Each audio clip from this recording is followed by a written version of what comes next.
Hello friends, कैसे हैं आप सब लोग। आई होप आप सब लोग अच्छे होंगे। आप सभी को राष्ट्रीय मतदाता दिवस यानी कि वोटर अवेयरनेस डे इसको हम कह सकते हैं, इसकी हार्दिक बधाइयां और शुभकामनाएं।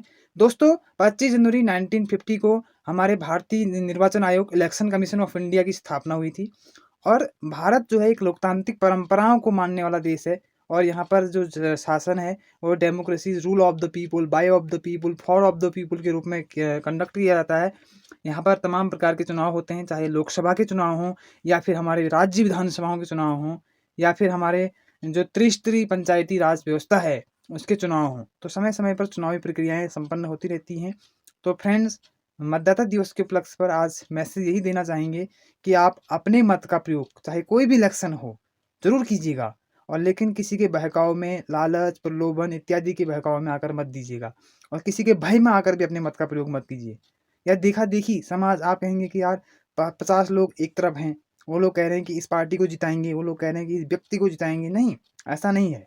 आप स्वविवेक से, आपकी हृदय की इच्छाएं क्या कहती हैं, क्योंकि मनुष्य स्वतंत्र पैदा हुआ है। रूसो ने क्या कहा कि मनुष्य स्वतंत्र पैदा हुआ है लेकिन वह बेड़ियों में जकड़ा हुआ है। ये बेड़ियां क्या हैं? समाज ने ही तो बेड़ियां उत्पन्न की हैं। चाहे लालच हो, प्रलोभन हो, या फिर आप देखा देखी करते हैं, अपने मत का मिसयूज करते हैं। फ्रेंड्स, याद रखिएगा, जो भारत है वो समाजवादी व्यवस्था और पूंजीवादी व्यवस्था की जो मिश्रित रूप है उसको लेके चलता है। आप एक श्रमिक हैं, आप एक मजदूर हैं। आप सोचते हैं कि हमारी वोट देने से या न देने से सरकार का गठन होने में क्या फर्क पड़ता है, या कोई फर्क नहीं पड़ने वाला। ऐसा नहीं होता है। जब आप अपने मत का प्रयोग करते हैं तो उससे बहुत कुछ प्रभाव पड़ता है।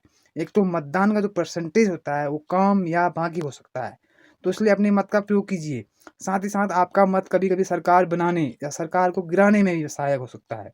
तो इसलिए अपने मत को जरूर दीजिएगा। और दे भी क्यों ना, क्योंकि 5 साल में एक बार आपको अवसर मिल रहा है। इस अपॉर्चुनिटी को मत गवाइएगा। नेता तो आपके सामने रोज धौंस जमाएंगे, लेकिन आपको अवसर कब मिलता है धौंस जमाने का? एक बार, केवल और केवल चुनाव के दौरान। तो इसलिए अपनी सारी मांगों को उन प्रतिनिधियों के समक्ष रखिए।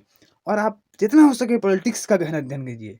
डॉक्टर बाबा साहब अम्बेडकर जी कहते थे, अगर आप अशिक्षित रहेंगे, समाज में आप अवेयरनेस नहीं फैलाएंगे या अवेयर नहीं रहेंगे, तो आपको समाज कुचल देगा।